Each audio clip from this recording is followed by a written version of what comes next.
आपने 34 RR में जो ऑपरेशन किया एंड जिसमें आपको शौर्य चक्र से अलंकृत किया गया।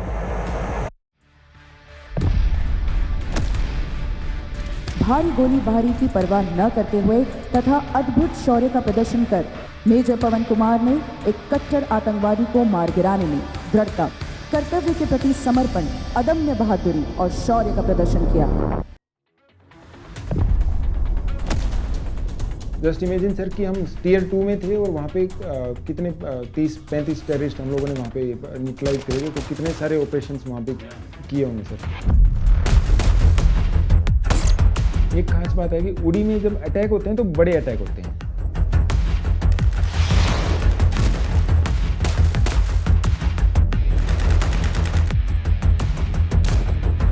तो जब वो वापस आ रहे थे उन्होंने देखा कि वहाँ पे 4-5 जने बैठे हुए हैं कहीं पे। एक बर्स्ट में उन 4-5 को पांचों अफगानी टेररिस्ट थे।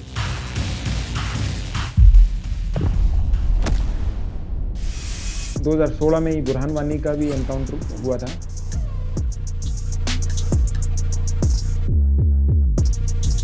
रिवाइव होने लगा था टेररिज्म दोबारा 90s वाला। पूरा एक साल खूब सारी स्टोन पेल्टिंग, खूब सारा मतलब दबा के चल रहा था सर कि कॉन्वॉयज नहीं निकलने देते थे।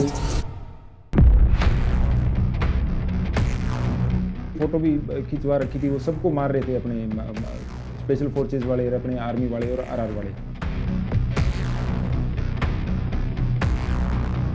जो अभी ये जो लीडरशिप दे रहे थे हिजबुल मुजाहिदीन की एलिटी, ये छोटे छोटे बच्चों को दे रहे थे। जो पोस्ट बॉय सोशल मीडिया पे आ गया तो बोलो ठीक है यार नेक्स्ट लीडर इसको बना दो, अगले 1 महीने में उसको ठोक दिया, फिर दूसरे को बना दो, तीसरे को बना दो।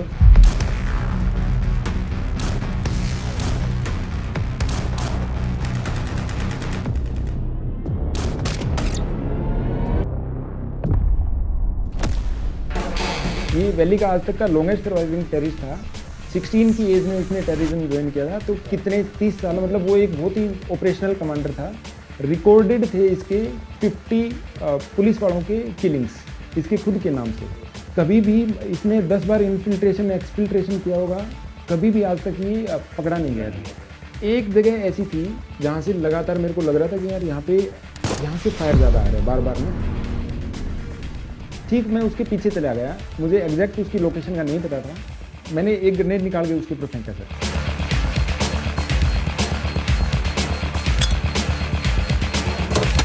उसको पता नहीं था कि भाई तू कितनी बार भी चला गया हो, लेकिन इस बार सामने जाट बैठे।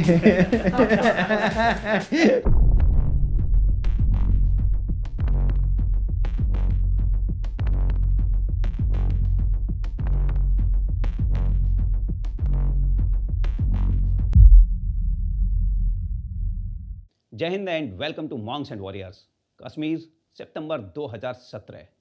रात का अंधेरा, ठंडी हवा और हर तरफ खामोशी। लेकिन ये खामोशी सिर्फ ऊपर से थी, अंदर ही अंदर एक तूफान तैयार हो रहा था। बॉर्डर के उस पार से एक खूंखार आतंकवादी एंटर कर चुका था। 30 साल से ज़्यादा वक्त से एक्टिव हिजबुल मुजाहिदीन का एक बड़ा नाम, जो आज लीडरशिप संभालने आ रहा था। उसको लग रहा था कि अंधेरा उसका साथी है, वो आएगा और बिना किसी को पता चले गायब हो जाएगा। लेकिन अंधेरे में भी कुछ आंखें इनका वेट कर रही थी। एक एम्बुश लगा हुआ था, साइलेंट, प्रिसाइज और डेडली। और उस एम्बुश को लीड कर रहे थे मेजर पवन कुमार शौर्य चक्र। तो चलिए सुनते हैं उनसे कि उनका चूरू के एक गांव से लेकर कश्मीर के ऑपरेशन तक का सफ़र और शौर्य चक्र से अलंकृत करने वाले उस ऑपरेशन की कहानी। और जाते जाते अगर आप पेट लवर या पेट पेरेंट्स हैं तो please check our app Sufi, where pets rule and tails वैप।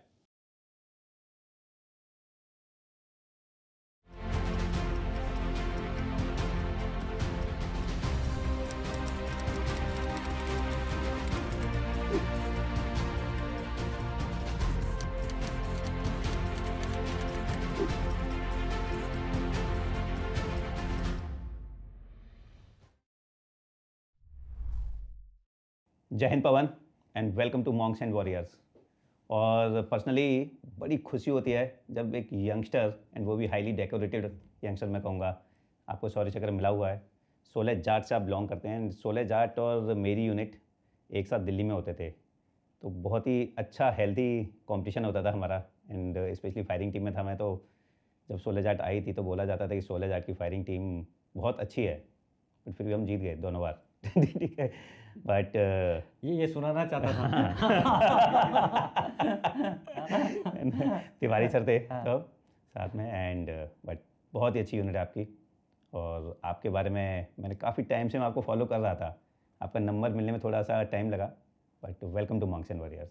Thank you so much sir, and very kind of you कि आपने यहाँ पे बुलाया। एंड मॉन्क्स एंड वॉरियर मतलब it's a name today sir, literally मतलब हर एक आदमी, हर एक बच्चा हमारे गांव में, आप कितने सारे बच्चे जाके देखोगे, हमारे जो गांव का व्हाट्सएप ग्रुप बना हुआ है उसमें बच्चे शेयर करते हैं मॉन्क्स एंड वॉरियर की clip. So very positive thing and great work you are doing sir, thank you so much. And Deepak Tiwari sir तो मेरे कंपनी कमांडर थे, आप वैसे पर्सनली जानते हैं। Fantastic officer है यार, सर के कोर्समेट वन है। Of the finest officers I know, बहुत ही बहुत ही ज़्यादा अच्छा। So I've stayed maximum time with him, sir. So it's great being with him. And 16 Jat sir, as you know कि competitions वगैरह में ना हम मतलब मार काट वाले होते हैं। हाँ, तो बड़े मतलब मजे आते हैं। कॉम्पिटिशन्स ऐसे लग रहे हैं जैसे मतलब एक्चुअल जहाँ पे फायर फाइटिंग, वहीं से ही फायर फाइटिंग हो रखी है हर एक। आई थिंक शायद पीस में ये कंपटीशन ही ऐसे होते हैं ना जो उस फीलिंग को आपको बनाए रखते हैं। मतलब जब आप इंटर बटालियन कंपटीशन कर रहे होते हो ना, तो वो फील्ड में तो आप गोलियां चला रहे हो, ऑपरेशंस कर रहे हो। अब पीस में यही चीज़ें जो फाइटिंग स्पिरिट और जज्बा को बनाए रखते हैं, सस्टेन करके रखते हैं वो जो एनर्जी है उसको, वो सेम जोश, सो दैट बस वहाँ पे हाथ में वो आ जाता है। हाँ, ग्राउंड चेंज हो जाता है। सो पवन, इनफैक्ट आपने बताया कि मारकाट हो जाता है कंपटीशन में, तो आज के नशेरू हम कोई कंपटीशन नहीं करेंगे आज। एंड आपके गांव से शुरू करते हैं। It's so nice to know कि आपके गांव के व्हाट्सएप ग्रुप में भी हमारे पॉडकास्ट चलते रहते हैं। So nice to know, please हमारे तरफ से सबको राम राम बोलिएगा। राम राम बोलिएगा। सो शुरू करते हैं इससे कि एक राजस्थान के गांव से हिंदी मीडियम में पढ़ने वाला लड़का, उसका जर्नी कैसे शुरू हुआ और एसएसबी से लेकर के आर्मी तक का रास्ता। Sir so of course sir, गांव के सारे बच्चों को तो बताऊंगा ही मैं आपका, and they will be very happy ये सुन के कि आई एम सिटिंग हेयर, और वो पूरा पॉडकास्ट देखेंगे, मतलब एक सेकंड भी मिस नहीं करने वाले हैं वो इसको। एंड गांव में सर, जैसे आपने पूछा कि गांव में देखिए, जो शेखावाटी का जो बेल्ट है, हमारा जो शेखावाटी का बेल्ट है, शेखावाटी बेल्ट में 3 डिस्ट्रिक्ट्स आते हैं हमारे सर, जिसमें सीकर, चूरू, झुंझुनू। सो सीकर, चूरू, झुंझुनू में मैक्सिमम फौजी हैं सर। हर एक घर में, आप किसी भी घर में चले जाओ, वहाँ पे एक फौजी आपको मिलेगा ही मिलेगा। ऑफिसर कम मिलेंगे, ऑफिसर आजकल थोड़े बहुत निकलने लगे, लेकिन जवान, सूबेदार, ऐसी कोई लड़ाई नहीं होगी जो वर्ल्ड वार, सारे के सारे वर्ल्ड वार, कोरिया की लड़ाई, कोई श्रीलंका की लड़ाई, कि हमारे गांव के पड़ोस, घर के पड़ोस में 2-4 फौजी आपको मिल नहीं जाएंगे हर एक लड़ाई के, हर एक। सो हमें वहीं चलना चाहिए। बिल्कुल। तो नहीं, तो गांव में जो एक माहौल होता है ना, एक मतलब फौज के प्रति, और हर एक, जैसे गांव में ना कोई ग्रेनेडियर का है, कोई राजरीफ का है, कोई जाट का है, कोई एसएफ का है, कोई आरटी का है, और प्रीडोमिनेंटली जाट, राजरीफ और ग्रेनेडियर की ज़्यादा मिलते हैं सर। सो जो इनिशियल जो गांव का जो पढ़ाई वगैरह थी वो गांव में ही हुई थी सर। उसके बाद में थोड़ा लेफ़्ट राइट 11th-12th में गांव के आसपास ही कोई स्कूल जो थे वहाँ पे देखा, वही गवर्नमेंट स्कूल्स में ही। ग्रेजुएशन की थी मैंने डूंगर कॉलेज बीकानेर से ही sir, arts, throughout arts ही था सर मैं। उसके बाद मैं राजस्थान यूनिवर्सिटी जयपुर में गया था सर, वहाँ पे पोस्ट ग्रेजुएशन करने के लिए इंग्लिश लिटरेचर से। सो इनिशियल शुरुआती टाइम से ही ना सर मैं पोइट्री लिखता था सर। सर ये मैं बाद में बताऊँगा कि इंग्लिश लिटरेचर लेने का नहीं फ़ायदा हुआ मेरे को, क्योंकि एसएसबी वगैरह में कहीं न कहीं मतलब अगर मेरी वोकेबलरी, बोलना तो चाहे इतना फ्लुएंट नहीं आता हो, लेकिन वोकेबलरी अगर मैंने लिटरेचर पढ़ी हुई तो कहीं न कहीं वो वोकेबलरी मेरे को काम आएगी ही आएगी। हो सकता है वो भी देखेंगे असेसमेंट करने वाले कि यार इतना फ्लुएंट नहीं है, लेकिन एक वर्ड ऐसा बोला है इसने कि मतलब है, मतलब कुछ ना कुछ तो बात है। स्ट्रक्चर। सो मैं तो शुरू से ही टीचर बनना चाहता था सर, क्योंकि हमारी तरफ ने 2-3 टाइप की जॉब होती हैं सर, या तो फौजी, या टीचर, या पुलिस। सो बीच में मैंने बीएड भी कर ली थी सर, जो बैचलर ऑफ एजुकेशन होता है। तो ये ना सर हमारी साइड क्या होता है कि अपना करियर ने एक सिक्योर कर लेते हैं। भाई बीएड कर ली तो कहीं ना कहीं तू जाके टीचर तो बन ही जाएगा, साथ में बाकी तू फॉर्म भरता रहे, जो भी फॉर्म निकलते हैं वो फॉर्म भरता रहे। एक दूसरी चीज़ मैं आपको बताता हूँ सर, हमारी तरफ क्या होता है, जब मतलब अभी तो काफ़ी सारे डायनेमिक्स चेंज हो गए। उस टाइम पे जब हमने ग्रेजुएशन या पोस्ट ग्रेजुएशन की थी, तो उस टाइम पे क्योंकि घर की कंडीशन इतनी अच्छी नहीं थी किसी की भी, क्योंकि ज़्यादा बाहर की नौकरी थे नहीं। हमारे पूरे परिवार में मैं पहला ही आदमी था जो सरकारी नौकरी में लगा था।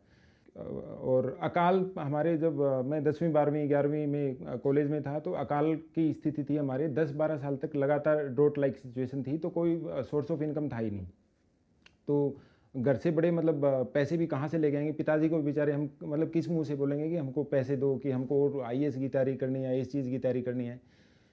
तो एक चीज़ थी कि फोटोस्टेट की दुकान होती थी सर, आप लोगों ने भी देखा होगा उस टाइम पे फोटोस्टेट की दुकान होती थी। तो फोटोस्टेट की दुकान पे हम लोग जाते थे 2-4 फ्रेंड मिलके, वहाँ पे अपने पास जितने भी 100-200 रुपये जितने भी होते थे उसको बताते थे, भाई बीए मैंने पास कर ली, मेरी ये एज है, इसके हिसाब से 2-4 फार्म दे दें। तो वो जो भी 1-2 फार्म देते थे वो फार्म हम भरते थे। मेरे केस में जो पहला फार्म मैंने भरा था वो ये सीडीएस का फार्म भरा था सर, जो मतलब लकीली मैंने पहला फार्म ही भरा लाइफ का, सीडीएस का फार्म था।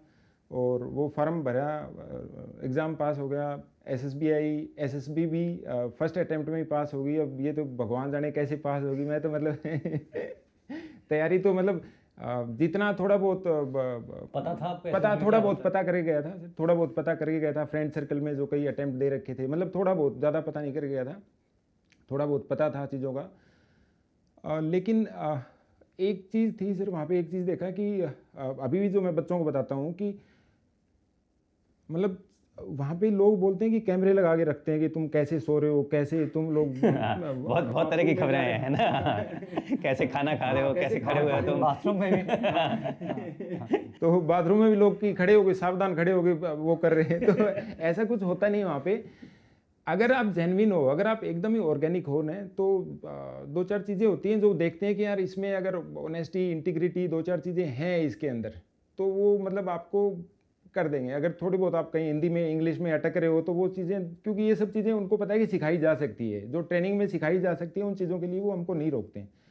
मेरे केस में जैसे मैं जब एसएसबी के लिए गया था तो वो भी नहीं था मेरे पास ना ये यार, क्योंकि बहुत सारी चीज़ें लेके जानी पड़ती हैं सर जीटीओ के लिए। सफ़ेद वो shorts, T shirt, white T shirt और शूज़, और फिर ये किसी दोस्त ने बताया था कि ऑक्सफोर्ड पैटर्न के वो ब्रोक शूज़ कुछ लेके जाने हैं, टाई लेके जानी है।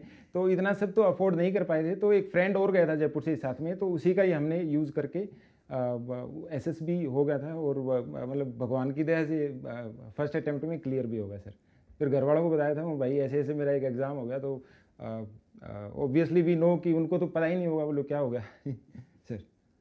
But it was a great feeling कि मतलब वहाँ से आके, एंड उसके बाद कितने लोग सिलेक्ट हुए थे?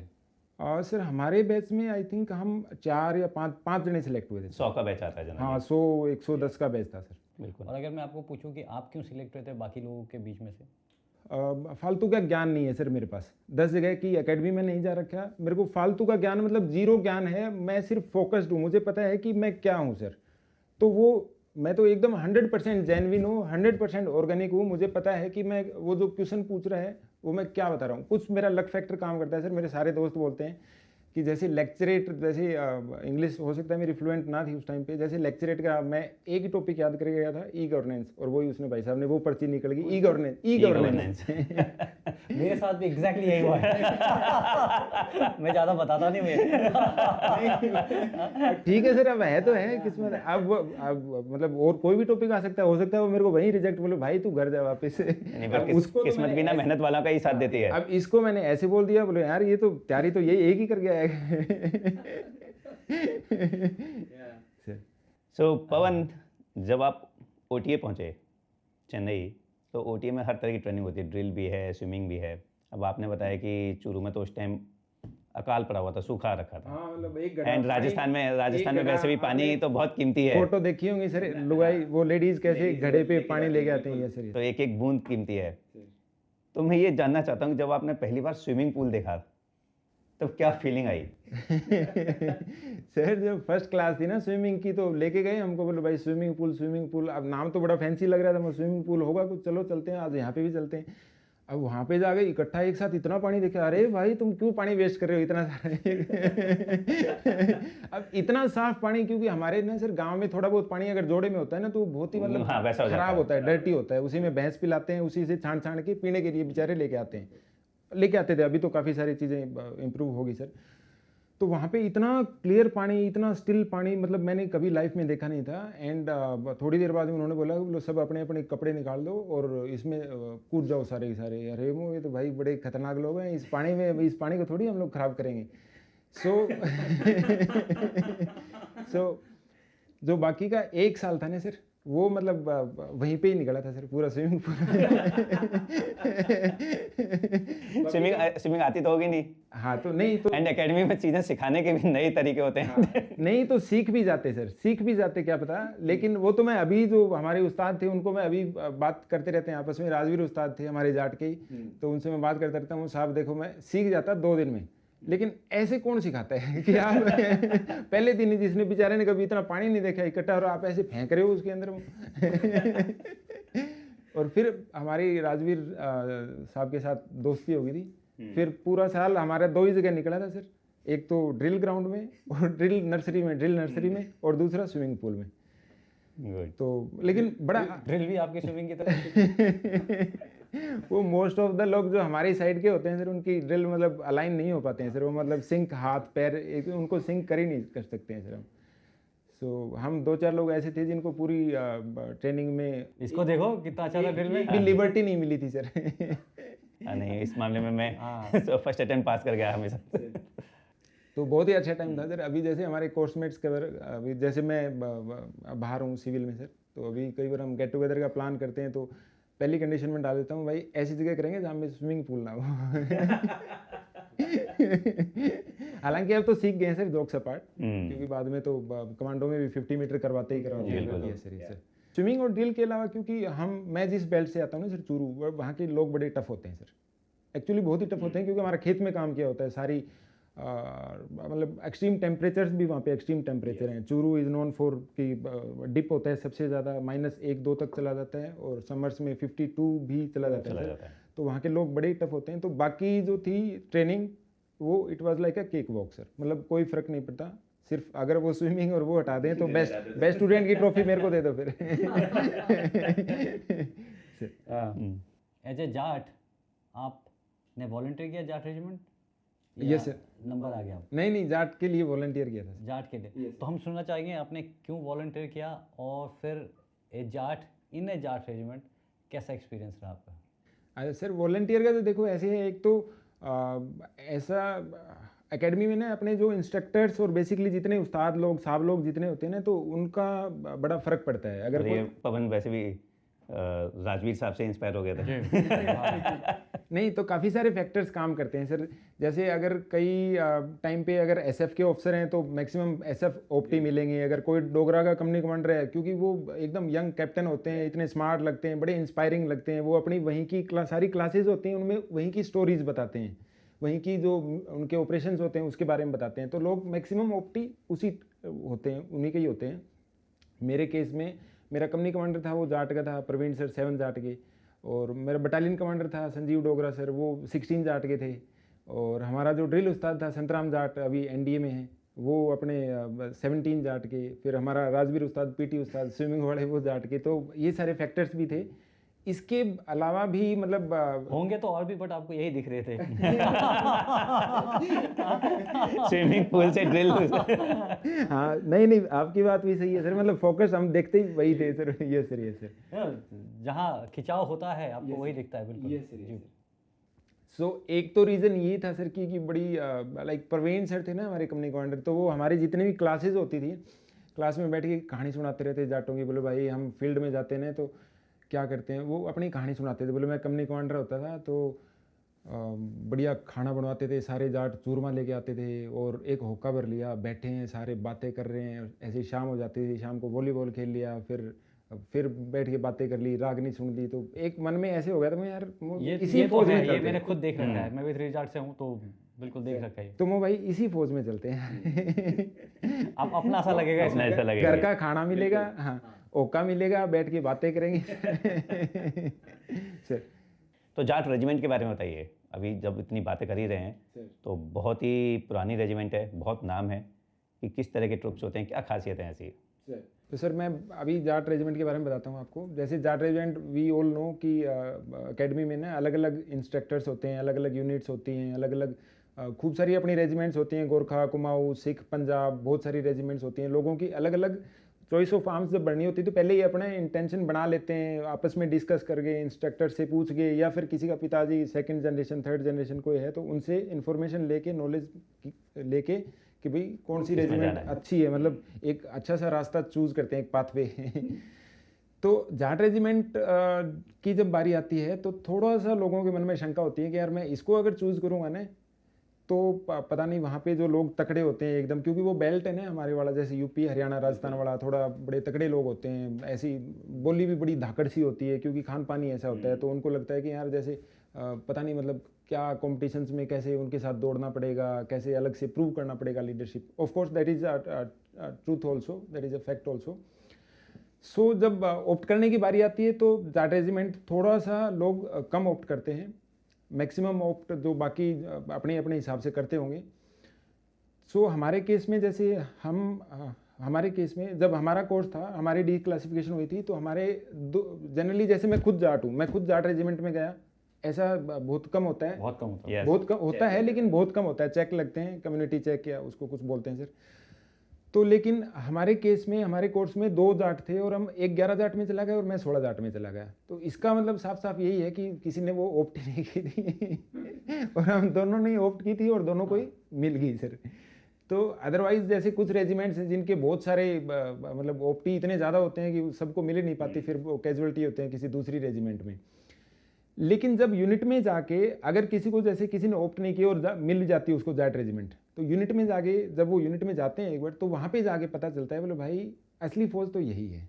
असली फौज मतलब एक अवधारणा होती है उनके मन में, कंसेप्शन होती है कि यार मतलब इतने तकड़े तो हैं, ऑफ कोर्स तकड़े हैं, हर एक चीज़ में तकड़े हैं, आपको प्रूव तो करना पड़ेगा, लेकिन वही तो फौज है कि आप अपनी लीडरशिप, जो असली लीडरशिप है उसको प्रूव कीजिए। आप बीच बीच की तो कमजोर लोगों के लिए तो है ही नहीं। बिल्कुल। तो बीच बीच की तो कोई लीडरशिप है ही नहीं। लीडरशिप या तो आप लीडर हो या नहीं हो। तो वहाँ पे अगर आप प्रूव कर रहे हो, और बहुत ही मतलब प्यारे लोग होते हैं, मतलब हो सकता है कोई 6 फुट का हो, 6.5 फुट का हो, लेकिन वो बात करेगा तो आपसे प्यार से ही बात करेगा। हो सकता है वो ऐसे आवाज़ उसकी ऐसे निकले, हाँ आवाज़ उसकी ऐसे निकले, वो क्या पता इतनी कट चीज़ उसको नहीं पता हो, एक हाथ से जैसे अगर आपके मतलब मैच में बराबर वो मतलब ऐसे नहीं है कि सर सर सर सर करके आपके साथ खेले, लेकिन वो खेलेगा पूरे कंपटीशन के साथ खेलेगा, लेकिन बाद में रेस्पेक्ट वगैरह है वो बराबर अपनी रखेगा। तो मतलब एक जो मिसकंसेप्शन है ये ऐसे ही बना रखी है लोगों ने। जाट रेजिमेंट बहुत ही तकड़ी रेजिमेंट है, सारे ऑपरेशंस होते हैं, जितनी भी लड़ाइयाँ हैं डोगराई की और कितने भी सारे लड़ाइयों में जीते हुए हैं हर जगह सर। तो आपका पहला दिन कैसा हुआ यूनिट में सर? जैसे अपने यूनिट्स में जैसे हर एक बाकी बाकी पॉडकास्ट पे आपने बताया, लोगों से मतलब अफसर से पूछा था मैंने, ये रावत वाला देखा सर, दिग्विजय रावत वाला देखा था कि पूरा 10 किलोमीटर दौड़ाते हैं। तो ऐसे ही अपनी हर एक यूनिट्स की अलग अलग ट्रेडिशंस होती हैं सर, कि जहाँ पे उसको रिसीव करने आएंगे फिर कुछ ना कुछ उसके साथ वो करेंगे, मतलब प्रैंक करेंगे, फिर यूनिट में लेके जाएंगे। तो जब ज़्यादा फॉरवर्ड एरियाज़ में होती है यूनिट्स, तो उस टाइम ये थोड़ा सा प्रैंक का जो लेवल है वो थोड़ा सा कम कर देते हैं। तो जैसे मेरे केस में जो मेरी कमिश्निंग हुई थी तो यूनिट थी चौकीबल में सर, तो वो मतलब बड़ी मतलब हॉट जगह बोलते थे उस टाइम पे, क्योंकि हमारे ऑपरेशंस, यूनिट के ऑपरेशंस हर दूसरे तीसरे दिन चलते रहते थे। हमारी यूनिट को वहाँ पे 16 जाट को उस टाइम पे 7, 8, 9 को वहाँ पे वो मिला था सर, यूनिट का चीफ का साइटेशन मिला था। खूब सारे 30-35 टेररिस्ट मारे थे 2-2.5 साल के टेन्योर में, तो बहुत ही अच्छा टेन्योर रहा था हमारा वहाँ पे। तो जब यूनिट का फर्स्ट डे था तो यूनिट में जाते ही जैसे हम एक अगेन एकेडमी में जो स्पेशली हमारा जो नोशंस जो बनाते हैं सर, जो second generation third generation officer होते हैं, ये मतलब सबको अलग अलग कहानियाँ सुनाते रहते हैं। अदरवाइज हमको तो कुछ पता ही नहीं होता कि होता क्या है। जैसे एसएसबी में भी होता है ना कि जब एसएसबी के लिए जाते हो तो बड़ी सारी कहानियाँ सुनते हो। तो वो आपको ना एक ऐसा मतलब लिख के देंगे, मतलब भाई वहाँ पे ये मिलेगा, वहाँ पे ये मिलेगा, ऐसे होगा, तू ऐसे अगर वो पिलाएं तो पहले बटर खा लेना, सारी चीज़ वही कहानियाँ सुना के भेजते हैं सर। तो यूनिट में जब गए तो क्योंकि हमारा थोड़ा फील्ड एरिया था और ऑपरेशंस वगैरह कंटिन्यूस चलते ही रहते थे, तो फर्स्ट डे ही जाके देखा। अदरवाइज तो जैसे हमको बताया गया था कि बढ़िया ट्रीट जाके ऑफिसर मेस में लेके जाते हैं, बढ़िया आपको एक गेस्ट रूम मिलता है, मतलब और एक कोई आएगा आपको चाय का कॉफ़ी का पूछेगा, चाय का पूछेगा। तो इसके अलावा जैसे यूनिट्स में जब जाते हैं तो अपने इन्फेंट्री यूनिट्स में क्या होता है सर, लाइन अटैचमेंट रखते हैं, जो नया ऑफिसर आता है उसको लाइन में रखते हैं, वो जवानों के लाइन जवानों के लाइंस में। तो ये बड़ा एक इम्पोर्टेंट एस्पेक्ट है। लाइन में मतलब जो जवान जो डेली एक्टिविटीज़ करते हैं, जो उसका डेली रूटीन होता है 15-20 दिन 30 दिन, हमको वही फॉलो करना पड़ता है। तो सीधा ही हमारा जो बिस्तर है, जैसे ही मैंने वहाँ पे लैंड किया चौकीबल में, मैं पूछा, सीधा ही मेरा बिस्तर मेरे को बता दिया, बोलो भाई तुम घातक में तेरा बिस्तर लेके चला था। तो घातक में जैसे मैं बिस्तर लेके चला गया तो मेरा खुद का बेड बनाना, सवेरे उठ के उनके साथ ही ड्यूटी पे जाना, शाम को ड्यूटी पे जाना। तो पहले दिन ही, क्योंकि वहाँ पे इतना एक्सट्रीम टेम्परेचर में जाके काफ़ी टेम्परेचर डाउन था, रात को ड्यूटी भी लगी थी, सवेरे अर्ली मॉर्निंग उन्होंने उठा भी दिया, फिर ड्यूटी लगी हुई है। फिर एकदम पता चला कि कहीं पे कोई ऑपरेशन होने वाला है। तो वहाँ पे एक बड़ा ही फेमस ऑपरेशन हुआ था हमारा, ऑपरेशन ददुआ। तो उसकी मैं आपको बताता हूँ सर। तो उसी मतलब फर्स्ट डे जाते ही second day, within second day मतलब आप एक ऑपरेशन में जा रहे हो, तो वैसे तो एक अच्छी चीज़ है, क्योंकि जाते ही अगर आप किसी ऑपरेशन में चले जाते हो तो आपका जो ओरिएंटेशन है ना, बाकी पूरी लाइफ एक आपका ओरिएंटेशन बेडिंग इन हो जाती है जल्दी से, कि एम्बुश कैसे होता है, टीम्स कैसे आपस में कम्युनिकेट करती हैं, और मतलब कैसे कैसे आपकी टीम्स कहाँ कहाँ बैठती हैं, और जो कमांडर है सीओ वो कैसे आपको लीड करता है। तो ये बहुत सारी चीज़ें ना फर्स्ट डे ही जाके सारे फंडे क्लियर हो गए। इसका कहीं न कहीं फ़ायदा जाके, जो मैं 34 आरआर में गया था तो उसका भी मतलब 100% उसका फ़ायदा मिला था हर एक चीज़ का ही। क्योंकि ये फर्स्ट डे ही जाके ऐसे हो गया ना कि सब कुछ ही देख लिया। पता चला कि सीओ सामने सीओ थे हमारे कर्नल DS मूर्ति, शौर्य चक्र सेना मेडल बार। ओ, शौर्य चक्र सेना मेडल बार सर। सो बड़े मतलब असली जो टाइगर बोलते हैं ग्राउंड के, वो थे सर वो, और बड़े ही खतरनाक थे। और उन्होंने बताया कि बोलो भाई पवन तू भी चल, अपना पिट्ठू लेके चल, अपना बैग बिस्तर लेके चल। और हम आगे लॉन्च कर दिया फॉरवर्ड में। तो घातक का ही हमारा था सर चौधरी, अजय चौधरी, उसके साथ भेजा था मेरे को। अजय चौधरी अच्छा फुटबॉलर भी था एक, तो उसके साथ भेजा था। बोलो भाई पवन साहब को तू लेके जा अपने साथ। तो उसने अपना एक एम्बुश साइट में। खबर क्या थी और प्लान क्या था, क्या हो रहा था? सर खबर थी कि वहाँ पे इन्फिल्ट्रेशन हुआ। पहले तो आप लोग लाइन ऑफ कंट्रोल में थे या आप लोग नहीं, हम सेकंड टियर में थे। सेकंड टियर मतलब पहले टियर जो लाइन ऑफ कंट्रोल में डिप्लॉयमेंट वो अलग थी, वहाँ से जो छूट करके आते थे बच करके, तो उनको आप एंगेज करते थे? उनको एंगेज करते थे बेसिकली। और आप लोग का अर्बन एरिया था, जंगल एरिया था? जंगल एरिया था, पूरा जंगल एरिया था। और जो 2-4 गांव होते हैं वो, हाँ वो छिटपुट के दूर के वो 2-4 गांव अलग थे वो, तो बाकी पूरा जंगल एरिया ही था सर। सो ये हमारा सर जो अफरुद्दा वाला, जो मोहित शर्मा सर वाला ऑपरेशन हुआ था, ये अफरुद्दा के आसपास ही हमारी लोकेशन थी। तो अफरुद्दा वाले ऑपरेशन में भी मोहित सर के साथ हमारी एक पार्टी गई थी। और इनफैक्ट हमारे एक चुंडावत सर हैं, ऑल्सो ही अगेन शौर्य चक्रा, ऑपरेशन रंगवाड़ में मिला था। तो वो बताते हैं कि मोहित शर्मा जब ऑपरेशन के लिए गए थे तो उनके पास रुके थे रात को। तो मतलब ऑपरेशन से पहले गए होंगे कुछ। ये सर तो उसी जनरल एरिया में बेसिकली बता रहा हूँ कि जनरल एरिया वही वाला था सर, उसी साइड में। अफरुद्दा का भी कई बार सर्च के लिए हमारी यूनिट को, पूरी यूनिट को लगाते थे, पूरी बटालियन को, कि सर्च के लिए जाओ। साथ में SF के एलिमेंट्स ऑफ कोर्स वो लीड करते ही करते हैं। तो जब इसका बताया मतलब सेकंड डे ही सर, बड़ी हम सोचते हैं कि यार जाते ही गेस्ट रूम मिलेगा, सोएंगे बढ़िया एकदम। मैं आ गया हूँ ऑफिसर बन के, कि ऑफिसर बन के आ गया मैं तो सोच रहा था कि यार किसी ने, भाई ने मेरे को बताया था कि तू जाके बटर खा लेना। मैंने तो पहले दिन ही जागते ही उससे बटर खाए भाई, बटर खिलाओ। बोलो पता नहीं चलेगा कि तू पहले ही बटर खा लेना, कि किसी सेकंड ही तेरे को बुला लेंगे और कार्रवाई शुरू कर देंगे। ये ऑडियंस को शायद समझ में नहीं आ रहा होगा कि ये बटर क्यों खाने की बात हो रही है। बड़ी सारी जगह क्या होता है कि आपका वेलकम होता है ऑफिसर मेस में, तो ड्रिंक्स पिलाते हैं, ज़्यादातर पी स्टेशन वगैरह में होता है। और जब ड्रिंक्स पिलाते हैं तो उससे पहले सिखाया जाता है, मुझे भी सिखाया गया था कि आप पहले बटर खा लो, ताकि ड्रिंक्स का कम असर होता है। एंड वो यूनिट का नंबर जितना बड़ा होता है वो ड्रिंक उतनी खतरनाक बनती चली जाती है। तो अभी आप पहुंचे हैं यूनिट, बटर खा के तैयार हो गए हैं और आ गया है ऑपरेशन के लिए कॉल। तो मेरे को बताया कि तू भाई अजय चौधरी के साथ जाएगा। तो अजय चौधरी मेरे को लेके गया। तो अजय चौधरी कौन, जवान ऑफिसर? हाँ, अजय चौधरी जवान था सर, नाइक था उस टाइम पे, नाइक अजय चौधरी घातक में था। तो बड़ा ही मतलब तगड़ा। घातक टीम के साथ गए? हाँ, मैं घातक के साथ ही, मेरे को भेजा था सर। तो घातक का कुछ एलिमेंट अलग चला गया था, लेकिन अजय चौधरी को मेरे साथ भेजा गया था क्योंकि फर्स्ट मेरा ऑपरेशन था। तो उसमें कि कैसे साहब को सिखाना, साथ में शायद वो ट्रेनिंग के लिए बताया होगा कि भाई थोड़ा पीछे बिठाएंगे तेरे को, लेकिन ट्रेनिंग कैसे मतलब कैसे चलना है, कैसे बैठना है, बिल्कुल। ट्रेनिंग वाला बिल्कुल समझ kind गया, of thing, experience sir. के लिए, हाँ, exposure के experience लिए। के लिए कि इसको थोड़ा पीछे बिठा देंगे, लेकिन अजय चौधरी क्योंकि वो काफ़ी फायर फाइट्स देख चुका था सर, तो कि एम्बुश कैसे लगाना है साहब, और वो स्ट्रिक्ट भी था कि एम्बुश में अगर बैठ गया तो मेरे को जैसे रात को मैं पहले एम्बुश में बैठा हूँ उसी दिन बारिश भी होनी है, उसी दिन स्नोफॉल भी हो गया और साथ में अजय चौधरी बोले साहब, सिर्फ सीओ साहब नहीं, नेचर भी आपके पीछे हाँ। पड़ा था आपको पूरा एक्सपीरियंस देने का। अजय चौधरी बोले साहब हिलना नहीं है, अरे भाई बोले साहब हिलना नहीं है, ठीक है भाई नहीं ले तो मतलब बहुत ही मज़ा आया था सर उस फर्स्ट डे में। साथ साथ में रेडियो सेट मेरे को दे रखा था सर, तो रेडियो सेट में मतलब एक उत्सुकता होती है ना सर, एक क्यूरियोसिटी की यार चल क्या रहा है वहाँ पे, चल क्या रहा है। तो इससे पहले आपने रेडियो सेट आईएमए में हैंडल किया होगा, तो जिसमें वो एकेडमी में या ओटीएम में, सॉरी हाँ। एएनपीआरसी, वो बड़ा वाला।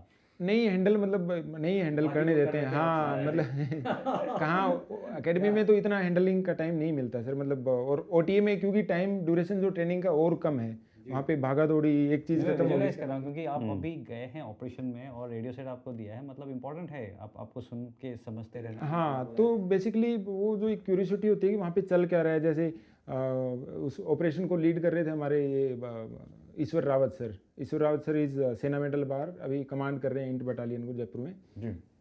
बड़े ही तकड़े सर, उनका नाम हमने निकाला क्या था, अर्नोल्ड, मतलब उनसे खतरनाक मैंने देखा नहीं सर। वो मेरे पहले कंपनी कमांडर, बाद में मेरे को उनके साथ ही भेज दिया, तो मेरे पहले कंपनी कमांडर थे वो, मतलब 6 फुट के पहाड़ी थे सर ईश्वर रावत सर, 6 फुट के, और मतलब एमएमजी ऐसे उठा के लेके चल पड़ते थे वो, मतलब भाई बड़ा ही खतरनाक आदमी, मतलब मैं तो बड़ा ही इंस्पायर हुआ था सर से। वो तो सर के साथ मैं जितने 6 महीने रहा था सर, अटैचमेंट पे आए थे सर, वापस चले गए थे, और सर ने मतलब इतने फायर फाइट सर, इतने, एंड सर अभी serving, I don't know, you must call him, अगर कभी प्रोटोकॉल अगर अलाउ करता है तो, he is a great guy sir.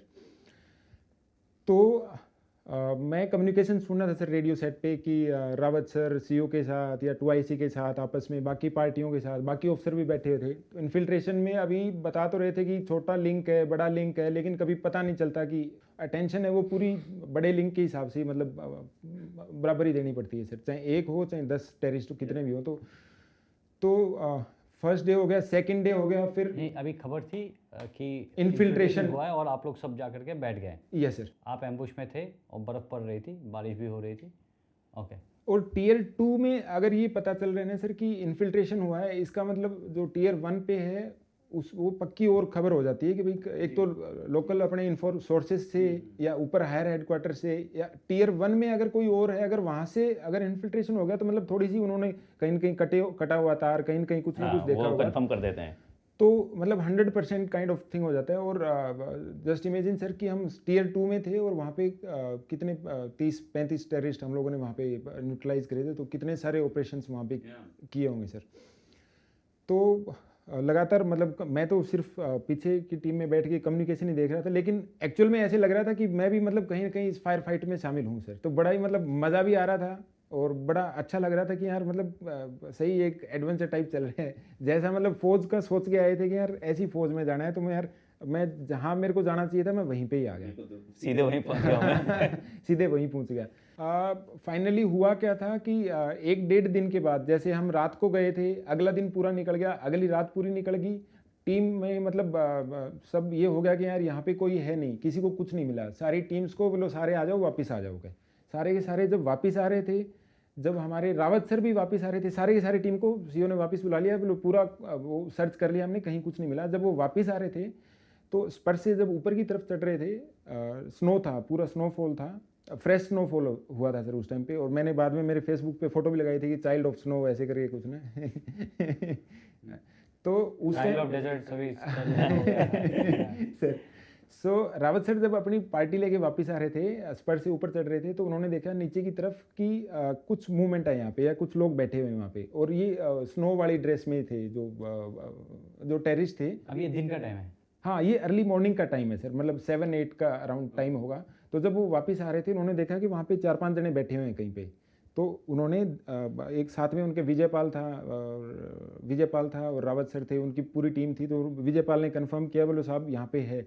तो रावत सर ने ऊपर आके और एक बर्स्ट में उन 4-5 को ऑपरेशन उनको एनकाउंटर कर दिया सर। तो ऑफ कोर्स उनकी पूरी टीम होगी उसके अंदर, विजयपाल भी था। तो उसमें रावत सर को शौर्य चक्र, वो सेना मेडल मिला था, और एक जवान को शौर्य चक्र मिला था उसमें। तो बड़ा ही मतलब नीट एंड क्लीन ऑपरेशन था, और पांचों के पांचों अफगानी टेररिस्ट थे, पांचों के पांचों। तो सर तो ये दैट्स हाउ मतलब मेरा फर्स्ट जो एनकाउंटर था, जिसमें मैं मतलब शुरुआत हुई था कॉम्बैट नहीं, की। जिसमें मैं था नहीं, लेकिन मैं एज ए पोएट मुझे लगता है कि मैं हूँ। नहीं बिल्कुल आप थे, नहीं, you are part of the operation. So great learning from it, and मतलब बहुत सारी जो चीज़ें हैं, बहुत सारे जो ऑपरेशनल जो स्किल्स हैं, एक जो 1.5 दिन में जो हम पूरी एकेडमी में पूरी साल में सीखते हैं, या अपने जेसी वाईओज में पूरे 6-6 महीने में सीखते हैं, वो 1-1.5 दिन में ही मतलब इतना मज़ा है, और काफ़ी कुछ सीखने को मिला उसके अंदर सर। एक्चुअली ऑन ग्राउंड की जो लर्निंग होती है वो बुक की लर्निंग से हमेशा अलग होती है और अच्छी होती है। तो अभी आप के ऑपरेशन पर आते हैं या कि जो आपने 34 RR में जो ऑपरेशन किया एंड जिसमें आपको शौर्य चक्र से अलंकृत किया गया, उस वाले ऑपरेशन का। सर सो ये ऑपरेशन हुआ था सर, मैं 34 RR में गया था सर। जैसे अपने RR में जाते हैं सर, वैसे हमारी 3-4 RR हैं सर, 5, 45, 34 ऐसे करके सर, 62। तो मैं 34 RR हमारी थी उस टाइम पे उड़ी सेक्टर में सर। उड़ी सेक्टर को जनरली, उड़ी सेक्टर को पीसफुल माना जाता है सर, क्योंकि ऊपर हायर रिजेस में है ना, माउंटेन्स की तरफ है, वहाँ पे ये बकरवाड़ वगैरह ज़्यादा हैं, या इस टाइप के लोग हैं। और जो नीचे वैली वाला है, जैसे वैली अपने बारामूला तक या सोपोर बारामूला यहाँ तक लोग खतरनाक हैं, ऊपर थोड़े से लोग थोड़े से मतलब अलाइंड हैं अपने से। उड़ी को जनरली आइलैंड ऑफ पीस बोलते हैं सर, जितना मैंने देखा है, और जितना मैं वहाँ पे 2-2.5 साल रहा था वहाँ पे देखा था। लेकिन वहाँ पे उड़ी की एक खास बात है कि उड़ी में जब अटैक होते हैं तो बड़े अटैक होते हैं।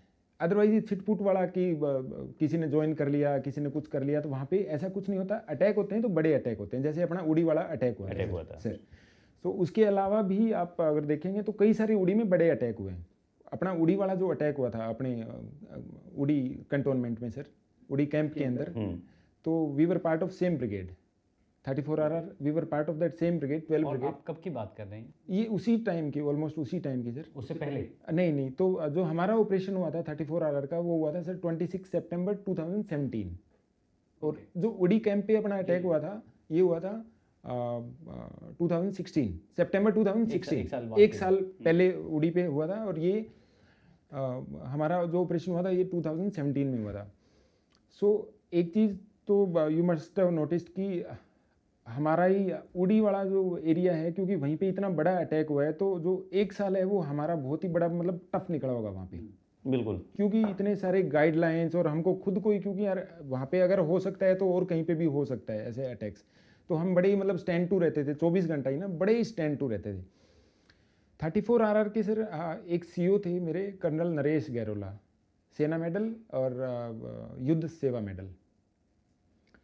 मतलब ऐसा लीडर मैंने नहीं देखा सर आज तक। ऐसा लीडर मतलब है ही नहीं, पूरी इंडियन आर्मी में ऐसा लीडर नहीं है। ऐसा मतलब एक्सेप्शनल लीडर है सर, हमें बहुत अच्छा लगता है ऐसा सुन के। एक्सेप्शनल लीडर है। मतलब आपको कोई भी प्रॉब्लम हो ना, मतलब ऑपरेशनल हो, एडम की हो, तो मतलब मैं जानबूझ के उनके बारे में बताना चाहता हूँ गैरोला सर के बारे में, कि मतलब बड़े ही अच्छे ह्यूमन बीइंग, और इतने काम कंपोज, कितना भी बड़ा ऑपरेशन हो, कितना मतलब इतने मतलब उनके मतलब आपको पता ही नहीं चलेगा कि यार, हम ऐसे बोलते हैं ना कि यार कैसा मतलब भगवान जैसा आदमी है, मतलब वैसा आदमी हो ही नहीं सकता धरती के ऊपर। Great human being and great leader sir, बहुत ही तगड़े आदमी। तो मेरे टाइम पे मोस्टली गैरोला सर थे CO, तो वो अगेन एक लक मान लो, आप कुछ भी मान लो sir, it is a good thing. So आप काफ़ी लकी रहे हैं। Yes sir. सो क्या हुआ था सर कि क्योंकि मैंने बताया सर कि पूरा एक साल 2016 से 2017 हमारा बड़ा ही मुश्किल निकला था। स्टैंड टू में ही रहते थे हम, मोस्टली बंकर्स के अंदर घुसे रहते थे। तो हम LC पे थे उस टाइम पे। 34 RR डिप्लॉयड थी LC के ऊपर। जनरली पीछे होती है, लेकिन एक आधी RR को वहाँ पे LC पे रखते हैं सर। सो जो वो आमने सामने की आईबॉल टू आईबॉल ही था सारा का सारा डिप्लॉयमेंट। तो आमने सामने की जो रेगुलर जो फायर फाइट है, मतलब फायर फाइट नहीं बोलते हैं उसको, आपस में जो फायरिंग है वो हमारे ऊपर कर रहे हैं, हम उनके ऊपर फायर कर रहे हैं, तो वो तो खूब चलता ही रहता था सर। मतलब एक दिन छोड़ के वो फायर कर रहे हैं, हम फायर कर रहे हैं। उसके लिए तो किसी से पीछे से पूछने की जरूरत नहीं पड़ती थी। और गैरोला सर तो हमारे और भी ज़्यादा चिल थे, तो हम इंश्योर करते थे कि वो बंकर में ही अपना जो नंबर 1 नंबर 2 जो है वो बंकर में ही करें अपना सर। सो इसी एक साल के दौरान बुरहान वानी वाला भी ऑपरेशन हुआ था सर, 2016 में ही बुरहान वानी का भी एनकाउंटर हुआ था। तो यहाँ पे इस टाइम पे क्या हुआ था, कश्मीर वैली में ना बड़े ही मतलब रिवाइव होने लगा था टेररिज्म दोबारा, 90s वाला। पूरा एक साल खूब सारी स्टोन पेल्टिंग, खूब सारा मतलब दबा के चल रहा था सर कि कॉन्वॉयज नहीं निकलने देते थे। अगर आप उस time you must have been there sir, तो मतलब बहुत ही वोलेटाइल हो रखी थी सिचुएशन।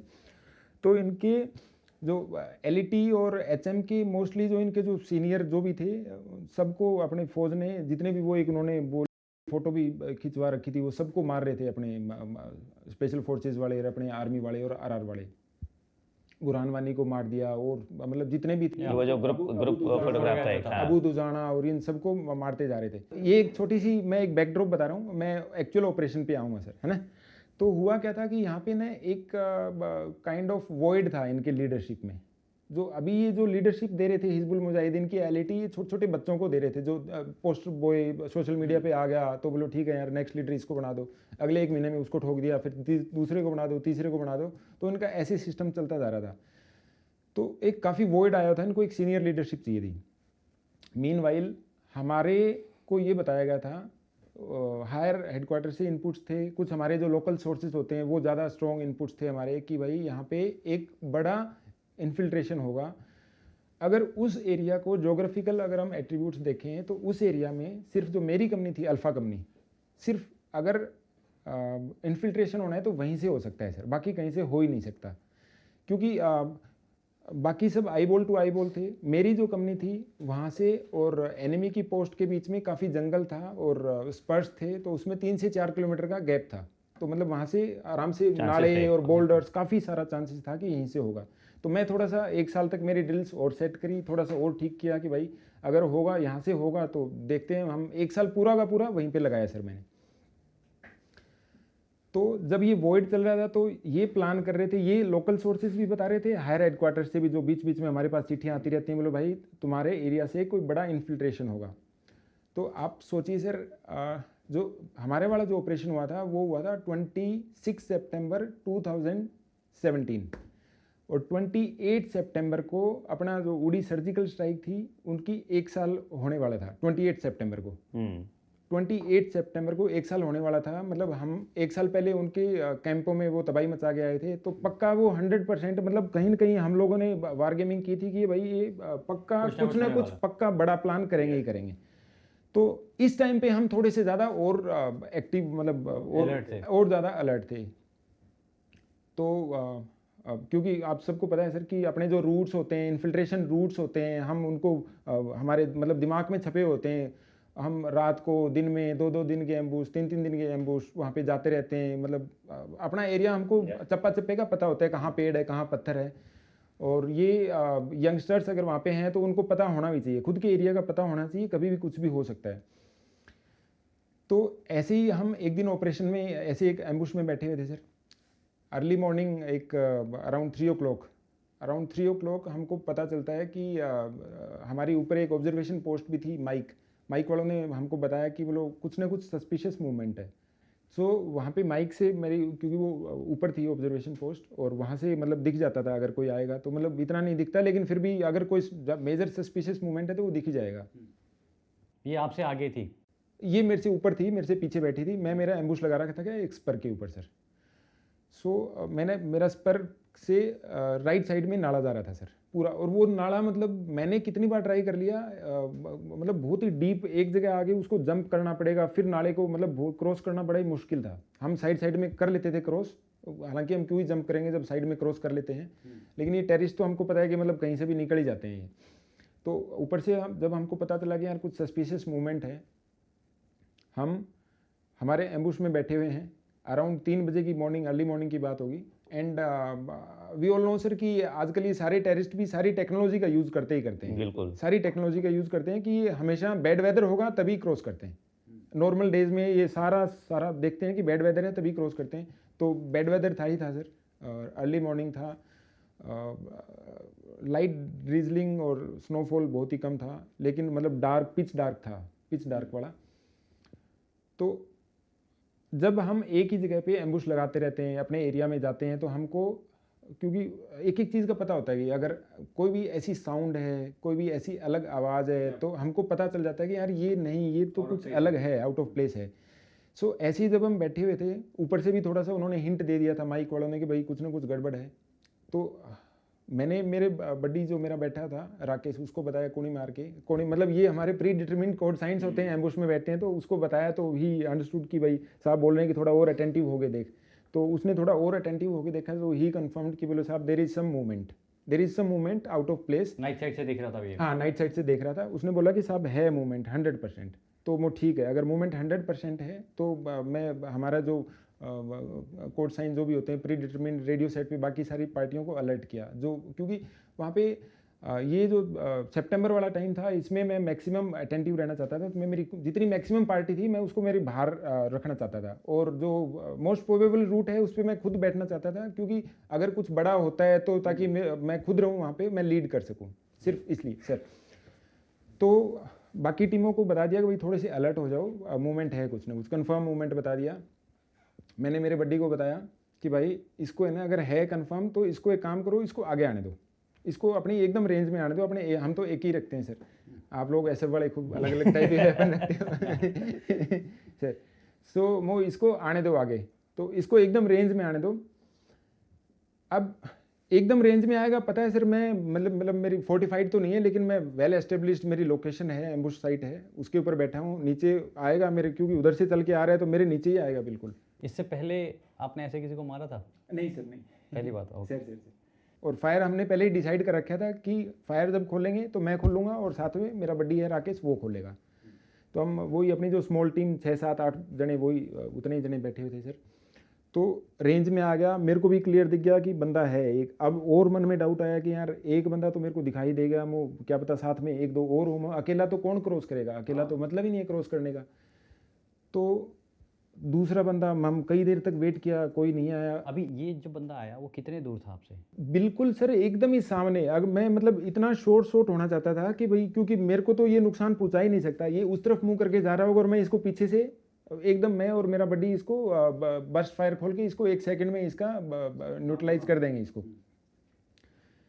वैसे ही आया, रेंज में आया, 20-25 मीटर रेंज में आया, तो हमने दोनों ने बर्स्ट फायर खोला और हम हमारे हिसाब से तो अंदर ही अंदर खुश हो लिए कि भाई हमने इसको ठोक दिया। एंड अभी तक आपको पीछे कोई हरकत नहीं दिखाई दी? नहीं, अभी तक हमको पीछे कोई हरकत दिखाई नहीं दी। अभी हो गया मतलब 3:28 समथिंग का टाइम, ये बाद में मतलब उन्होंने रिकॉर्ड किया था, बाद में पता चला था हमको। तो उस टाइम पे बीच में एक लल आ गया बीच में, मतलब 10 सेकंड्स भी बहुत ज़्यादा होते होंगे सर उस टाइम पे 5 सेकंड्स 10 सेकंड्स का इतना, मतलब उस साइड से कोई फायर का आवाज़ नहीं आया फायर हमारे पास। हम एक उसका शेप देख रहे थे, एक बैकपैक टाइप था, वो बाद में पता चला कि बैकपैक था। तो हम दूर से ये अंदाज़ा लगा रहे थे कि यार वो जो बैकपैक है, नहीं वही आदमी है। हमने एक और इंश्योर किया, उसके ऊपर हमने 1-2 राउंड और फायर किया, उधर से कोई फायर नहीं आया। तो ये बैकपैक जहाँ बंदा गिरा वहीं पे था? वहीं पे ही था। उसी का होगा शायद। उसी का ही होगा। तो हुआ क्या, वो बंदा अपना बैकपैक वहीं फेंक के चला गया और दूसरी जगह जाके he started firing on us. वो बच गया? ये वो बच गया वो बंदा। अच्छा। ओ, ये बंदा गिरा नहीं? ये बंदा गिरा नहीं, वो बंदा बच गया और दूसरी जगह जाके फायर कर रहा है। अब ये तो बाद में पता चला ना सर कि हमको, अभी हम तो ये सोच रहे थे कि यार वो एक बंदा तुमने मार लिया, ये दूसरा बंदा है। उस टाइम पे तो हम ये सोच रहे थे कि यार ये तो दूसरा बंदा है। तो वो भाई, अब तो वो हमने देखा एक ही था, अब 2 बंदे, अब वो हो सकता है 3 हो, 4 हो, 5 हो, और परसों ही अपने ये सर्जिकल स्ट्राइक की वो 1 साल होने वाली है। तो ये तो है तो कुछ ना कुछ बड़ा ही, मतलब ऐसी छोटी बात नहीं है। तो उसने फायर किया। अब क्योंकि वो काफ़ी मतलब एक्सपीरियंस था, एक जगह से फायर कर रहा, बोल्डर्स और बड़े बड़े पेड़ थे, तो दूसरी जगह से फायर कर रहा, तीसरी जगह से फायर कर रहा। तो हमको ऐसे लग रहा है कि यार ये टीम बड़ी है, मतलब इनकी जो बड़ा ग्रुप है ये, कोई हमको लगातार हमारे को एंगेज कर रहा था।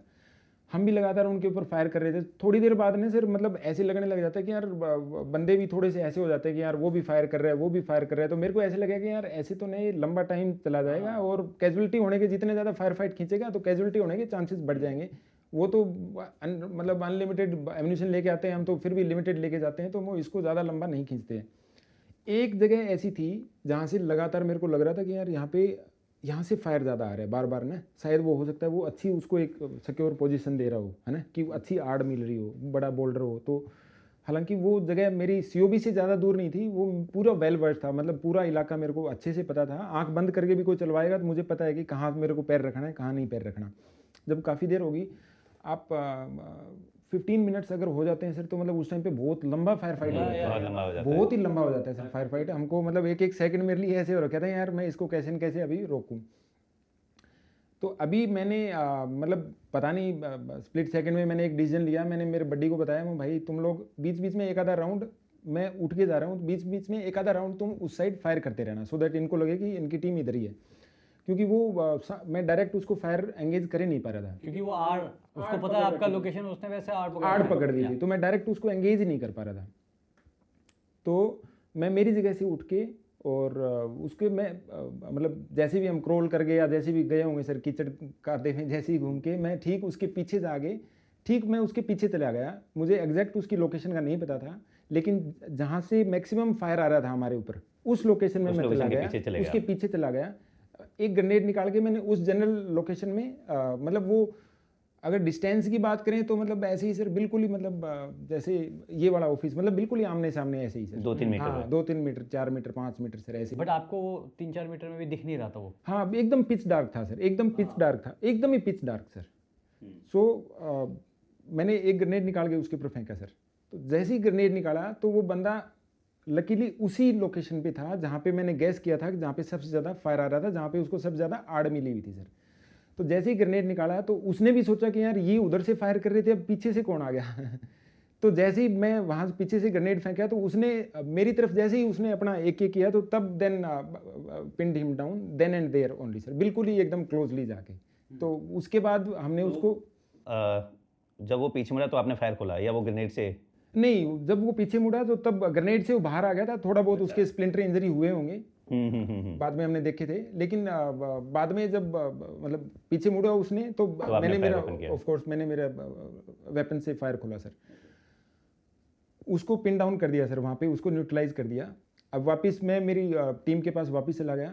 अभी हमारे को मतलब बड़ा ही कंफ्यूजन था कि यार एक बंदा वो है, एक इसको कर लिया, अभी है कौन यहाँ पे और कितने हैं पता नहीं। अब मॉर्निंग का वेट किया, थोड़ा चीज़ें और सर्च ऑपरेशन वगैरह और टीम बुलाई, गैरी सर को बताया, गैरी सर खुद आए, पूरा सर्च ऑपरेशन किया। तो उसमें एक ही बंदा मिला, बंदा एक ही था जो ये अपना वो पिट्ठू वहीं पे फेंक के चला गया और वो बार बार जगह बदल के फायर कर रहा था। अब ये बंदा कौन था सर, जो एक अकेला बंदा, मतलब हमारी पूरी टीम, हमारा एरिया, हमारे मतलब इतने इतने हम सेक्शन कमांडर, घातक, लिको, पता नहीं क्या क्या करते रहते हैं, जो हमको मतलब इतना घुमा रहा था। तो ये था सर इनका एक ये लॉन्गेस्ट सर्वाइविंग टेररिस्ट था वैली का आज तक का।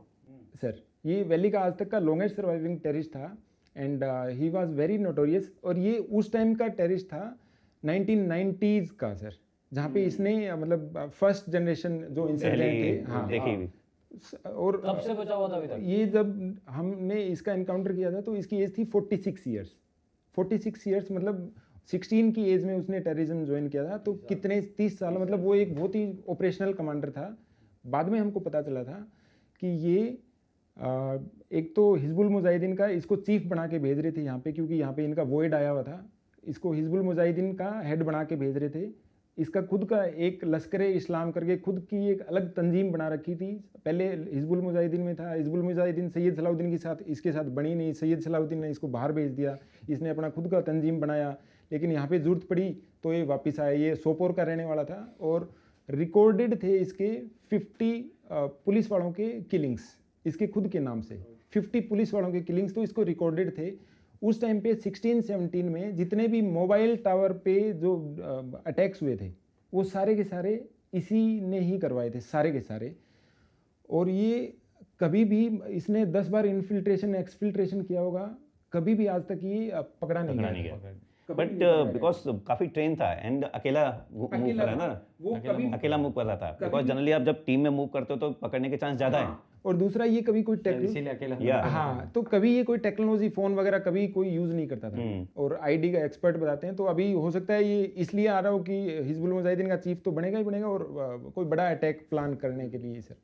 तो ये बड़ा मेजर ऑपरेशन बताते हैं उस टाइम का कि बड़ा ही मेजर ऑपरेशन हुआ था, जिसमें कि जो स्पाइन थी वही टूट गई थी। टेररिज्म ये रिवाइव करने के लिए आ रहा था यहाँ पे इस टाइप से sir. And we were lucky कि वी उसको पता नहीं था कि भाई तू कितनी बार भी चला गया हो लेकिन इस बार सामने जाट बैठे हैं।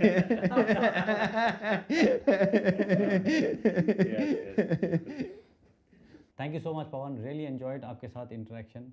और बिल्कुल मेरे जाट रेजिमेंट के साथ जो मेमोरीज थे रिफ़्रेश हो गए।